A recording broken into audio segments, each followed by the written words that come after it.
žmonės, aplinka, viskas keičiasi. Man kažkaip dabar, kadangi, kaip visi mes gyvenam vienas tarp kito, vienas su kitu, tarp žmonių.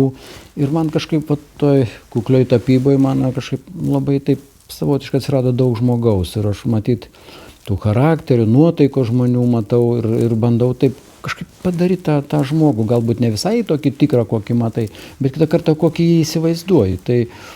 Tai man toks dabar tas periodas, kad aš bandau tapyti žmonės, paukščius, tas, kas juda, kas keičiasi. Tai toks periodas pas mane dabar ir skulptūrai, ir tapybai atsirado tokio žmogaus vaizdo, kad noris būti tarp tų žmonių, noris apie tai daryti, kalbėti, tapyti. Toks periodas. Gal paskui vėl viskas pasikeis, gal vėl grįšiu prie kažkokių tai objektų, prie abstrakčios skulptūros ar ten tapybos. Bandysiu, kaip gyvenimas parodys.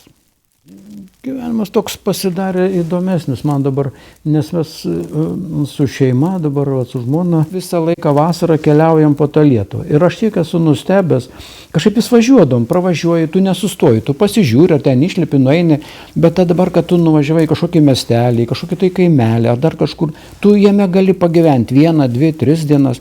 Ir aš labai nustebęs, kokio grožio kraštas, atrodo, čia gyveni, viską matai, bet pasirodo ne, tu turi ne tik pravažiuoti pro tą miestelį ar tą kaimą, bet tu tiesiog ten pabūti, pagyventi. Ir kai turi tą galimybę, tu pamatai, kaip gražu yra, kad tu ne vien iš to savo miesto išvažiavai. Pasirodo, kad tas kitas miestelis dar gražesnis nei tas miestas, kurį tu įsivaizdavai, koks jis čia yra. Jisai faktiškai, tu pasižiūri, išeini į tą jo pievą, ta pieva taip nušienauta. Ir kaip tas vargšas kaimo žmogelis, kaip jisai, kokia jo ta veja, kokia to miestelio maža veja. Tas mane tos labai žavi tos vejos žmonių, tas tvarkingumas, tos viena kita gėlytė, kokia estetika, koks žmonių supratimas apie tą. Nėra perkrovimo, nėra nieko. Tas kelionės man parodė mano tą mylimą šalelę lietuvėlę visai iš kitos pusės. Aš per tą vasarą tiek mes daug pamatėm. Važiavam nuo pradžios. Aišku, ten visko neišvažinėsi. Dabar šiais metais yra numatyta į kitą pusę Lietuvos važiuoti. Tai toks, kad tu gali dabar džiaugtis tuom, ką matai. Sakau, man didžiulis džiaugsmas ir aš įsivaizduoju, kad kurie nebuvo atvažiavę, pamato ir aš tą girdžiu, kad čia, socitinkluose, kaip nuvaryta lietuvėlė, kaip čia. Aš galvoju, Jėzu, iki kokio dasigyveno? Kas tas žmogus, kuris mato tą nuvarytą lietuvėlę?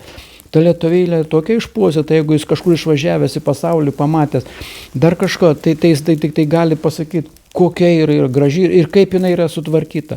Ir kokie tvarkingi, ir kokie gerai, ir kaip gerai gyvenantys žmonės. Tai man tas labai džiugina, kad kaip gerai gyvena žmonės.